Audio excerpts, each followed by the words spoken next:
of the MS stress release process. So welcome, I'm Jen DeTracey. I'm the founder of Women Thriving with MS and the weTHRIVE membership and this YouTube channel. And if you haven't already subscribed, be sure to do that by pressing that red subscribe button below or giving a thumbs up or whatever that might be for you.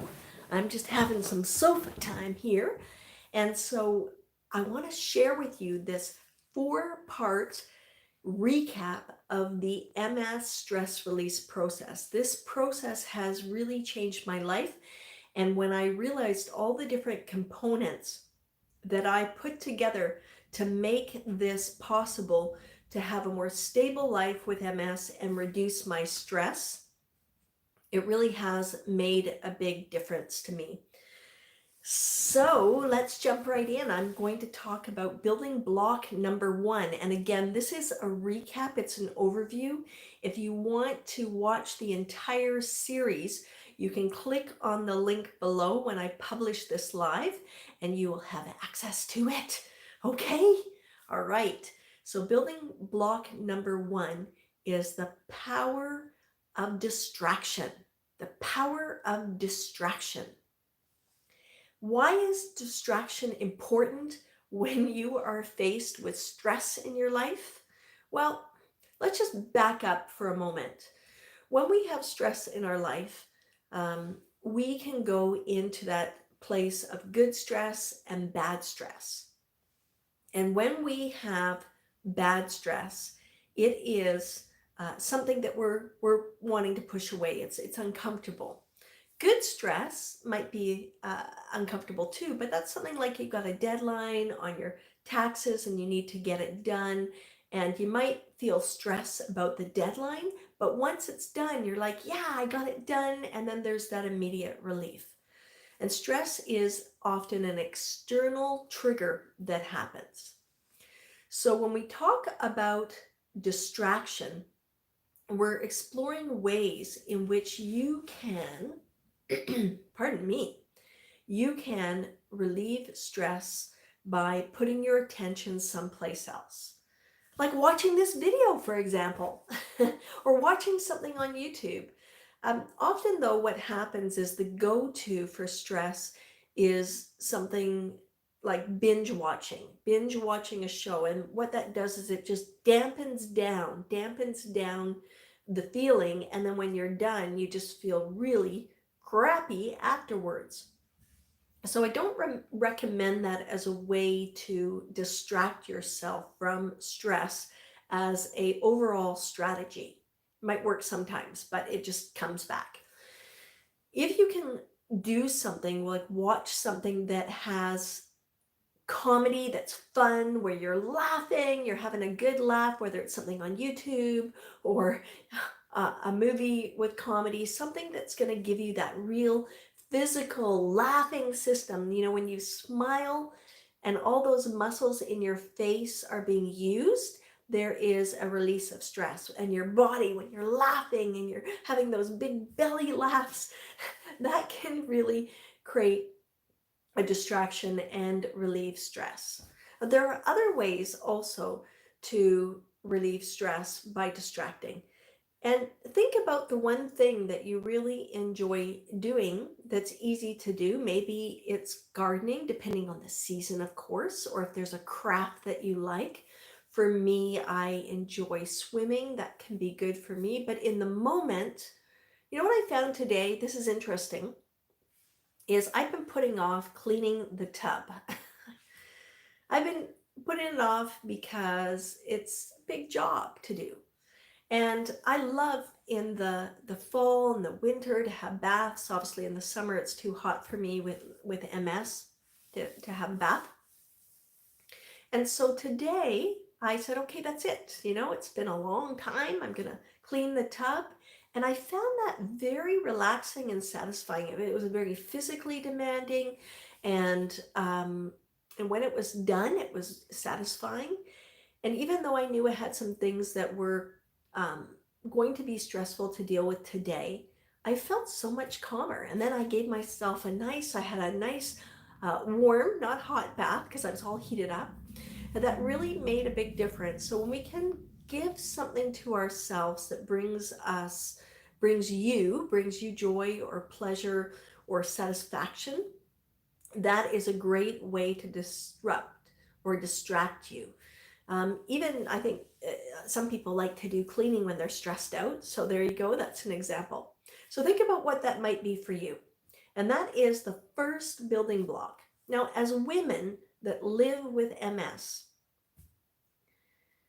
I think that there are other stresses. MS is like another layer in your life, and there are stresses that happen around visible things that people can't see, invisible stuff, visible. So invisible disabilities, visible disabilities, people that project around that. And this is something that you'll get to hear more about when you watch the four-part series.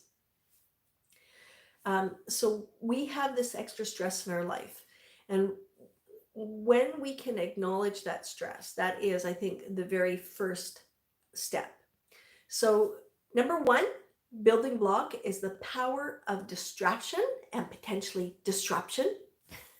The next building block is the power of breath.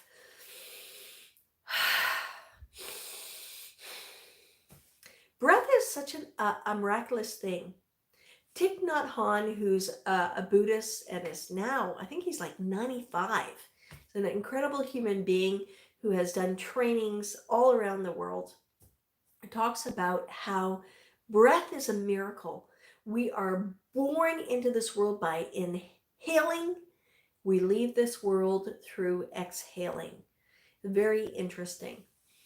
And I believe breath is important to releasing stress for a couple of reasons. One is it helps shift the mind someplace else when you're focused on the breath. And secondly, just cleansing the system and calming the nervous system, because when we're stressed out, you know what happens? Our breath becomes shallow and stuck in the chest. Heavy, sort of fast, quick breathing, not really heavy, fast, quick breathing, the increase in pulse and heart rate. So if we can slow down the nervous system around that, even a bit, it will reduce your stress. So a couple things you want to know about breathing that are important is ideally you want to breathe through the nose. Breathe through the nose cleanses the nose area. If you don't do that, if you don't breathe through your nose, they say use it or lose it, right? And you want to take nice deep breaths into the belly. That sends a message to the body that your system is starting to calm down. Now you can breathe out through your mouth or through your nose, but ideally you're breathing in always through your nose. In fact, Dr. Schmitzman, who is he's my homeopath, and he's a Chinese medicine doctor who used to be a GP, and he talks about how the breath, if we look at mammals, they do not breathe in through their mouth. Humans are the only ones that do that. So that tells you something, right? It tells you something about breathing in through the mouth. It shortens the breath. And in this series, Rhonda, who was my hostess is the mostest for the 4-part series, she told me that growing up, her mother said, stand tall and suck it in. So she realized, even by attending the building block number 2 on breathing, that she has been breathing from her chest her whole life. So this is what you can do to notice that, is you can put your hand on your chest and one hand on your belly, and you can do short breaths in and out and see what you notice. Probably notice there's very little movement in your belly. And then when you do deep breaths, you can notice that nothing is happening with your chest. It's all in your belly. So breathing is very important. Also, breathing is a way to focus on changing the thoughts in the mind, because if you're concentrating on it, you're less ruminating in the situation of stress and having it run through your mind over and over again, particularly if you have a mantra, which is what Thich Nhat Hanh talks about. And this one's very simple. I wouldn't even, you could call it a mantra. If you don't like mantra, you don't have to call it that. Just breathing, when you breathe in through your nose, in your mind, you say the word in. And when you breathe out through your nose, you say the word out. In, out, in, out. And I find that one to be very useful in the evening time if I'm really ramped up but really exhausted and I want to try and sleep. It's a good way to tell the body, hey, I'm moving into a state of more relaxation. So give that a try. And if you want to hear all the other cool techniques, definitely watch the replay for building block number 2, the power of the breath. So far we've covered the power of distraction and the power of breath. The third one is the power of release. Now, there are many ways to release stress, and exercise is definitely a great one. It's not something I talk about in this 4-part series. I'm more focused on talking about the release of the breath through deeper breathing techniques. And I'm not talking about meditation here because that's a whole different ball of wax. What I'm talking about around the breath is how can we send a message to the brain that we are feeling calmer.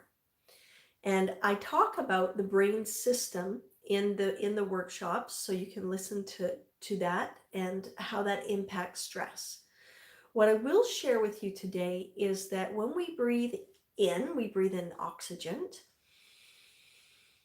And when we hold that breath, or in the body, the longer we hold that breath, not too long, it converts to carbon dioxide in the body. So when we breathe in, for example, for the count of 4, and we hold that breath in the body for the count of 6, the body has more time to create carbon dioxide in the lungs and then spread it out of the body through the nose, comes out through the lungs, and even through the skin. And the more carbon dioxide you produce, and the longer you breathe out, the more that the carbon dioxide releases from your body.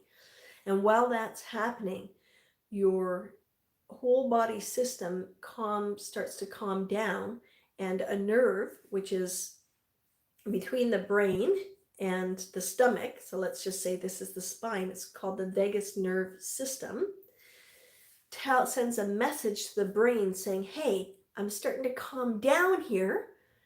The body's calming down first, and then the brain calms down. And it's very interesting. I'll share this little tidbit with you that's not in the 4-part series of the MS stress release process. And that is that when we have a feeling or reaction, it actually starts first in the body before it even becomes a thought or a word or a feeling. It starts somewhere in our body system. So even if you don't know what the feeling is or where it's starting in the body, if you start breathing in deeply into your stomach, holding that breath and having a long breath out, you are sending a message to the body to calm down, which therefore will impact the thoughts and feelings. So give those a try. And that release of breath, so you can see here, there's kind of something in common between the power of breath and the power of release. And that is that they are very connected. And you can find out other techniques. In fact, in part 3, the building block number 3 of the power of release, I talk about a very specific breathing technique that can give energy and has a lot of power to release. And there's breathing in through the nose and breathing out through the nose, as well as breathing in through the nose and breathing out through the mouth. So check that one out. That's a good one. I love that one. That's one that I do regularly and was given this information by Dr. Schmitzman, my homeopath. And it has been great. It's called respiratory gymnastics. So check that out. And lastly, Now that we've covered off the power of distraction, the power of breath, the power of release, as a recap, we're now going to cover off the power. Oh no, what's this one? What is it? What is it? The power of adversity, busting through adversity. In this series, I talk also about fight or flight, and I compare the difference between both so you can understand what that is. So when we go into fight or flight, when we have that happen, and I'm just going to ponder this for a sec as I talk about busting through adversity. Sometimes in that state where the heartbeat goes pounding and the blood is circulating and the pulse is up and the breathing is shallow, back in the day of the cave person, there wasn't a lot of safety. That person, often a man, we assume, but not necessarily, was looking around for things that could happen before bringing back the kill. And so that is what we call the reptilian brain that has that function. That's the brain that keeps the body operating. We have actually 3 brains, and I talk about that in this series too. The reptilian brain is one of the 3. It's the oldest brain. It's the survival brain. And so even though we don't need that survival brain most of the time now, it kicks in no matter what. If you touch a hot stove element on the stove by accident, your hand automatically pulls away. That's the survival brain at work doing its magic.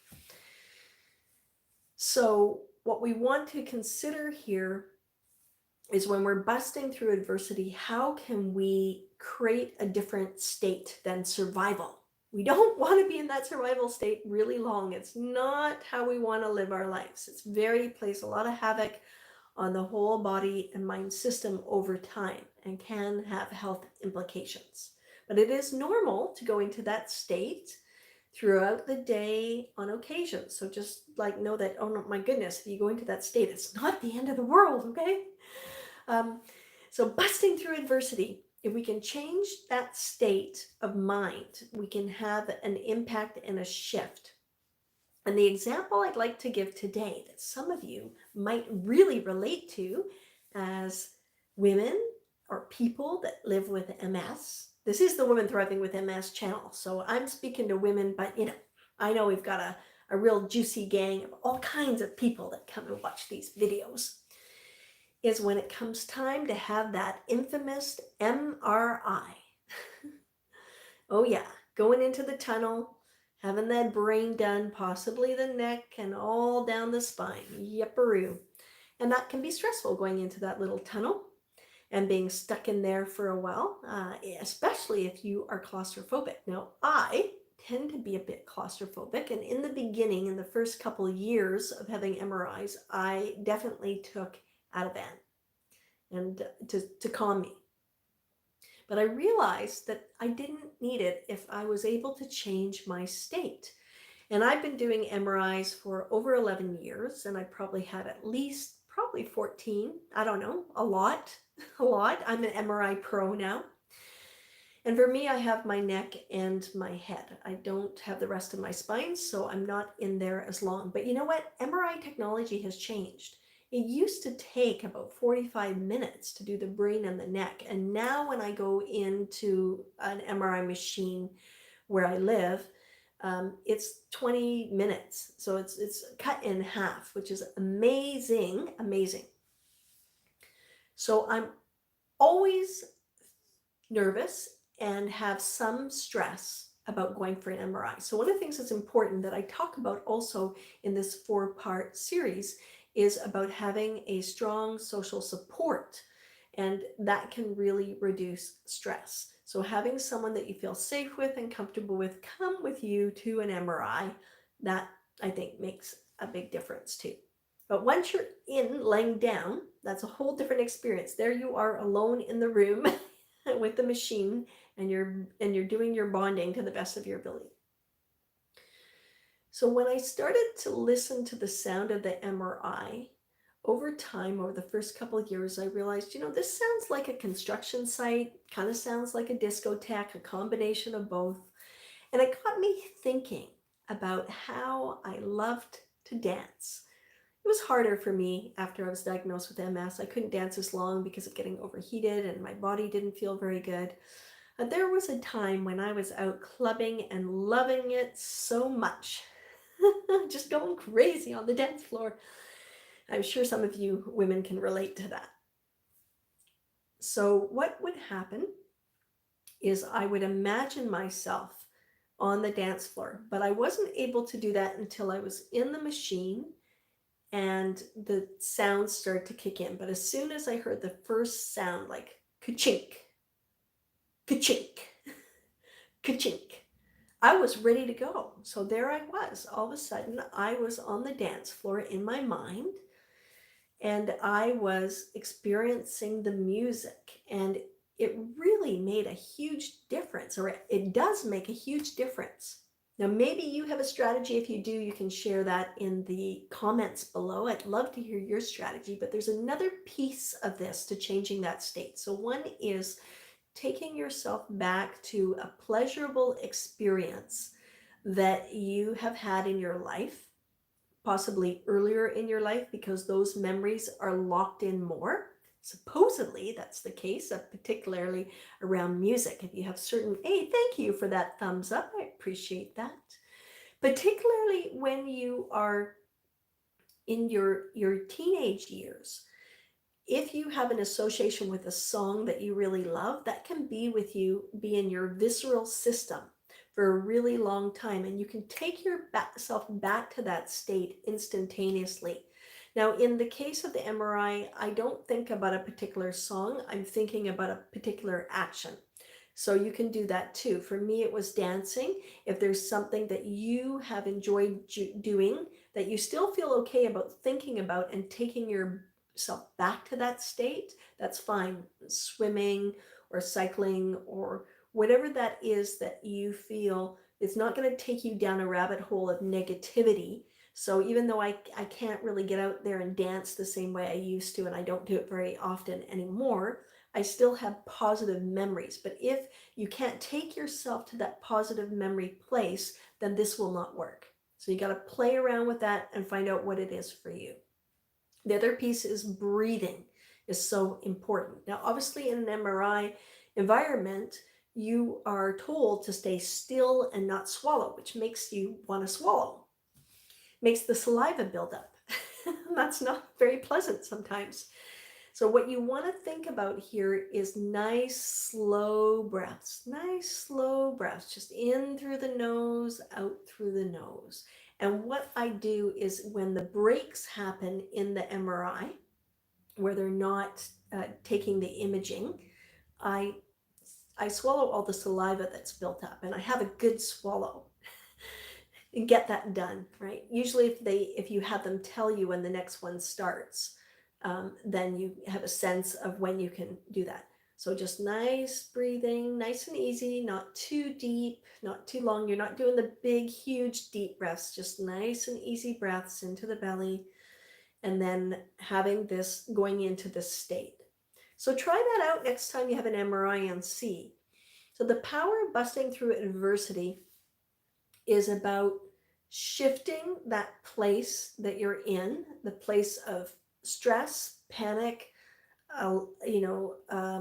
anxiety, overwhelm, into a state that you've had before that has been a positive experience. And again, that's just a message to the vagus nerve in the body to send a message up to the brain to say, hey, I'm doing okay here. I'm doing okay. So we have covered off the recap. Building block number 1 of the MS stress release process that I created is the power of distraction. Number 2 is the power of breath. Number 3 is the power of release. And number 4 is the power of busting through adversity. Definitely check out the link. I'm going to put it below so that you can watch each of those videos in this series. They're only going to be posted here for a little while, so check them out before they go away. I'm Jen DeTracey, from Women Thriving with MS. I've been living with MS for 11 years, and thank you for watching. I appreciate that. And if you want to go ahead and subscribe if you haven't already, I'd love to have you join me on this journey. All right, signing off for now. Have a good one. Now I have to figure out how to finish this off. Live. Are you sure you want to stop? Yes.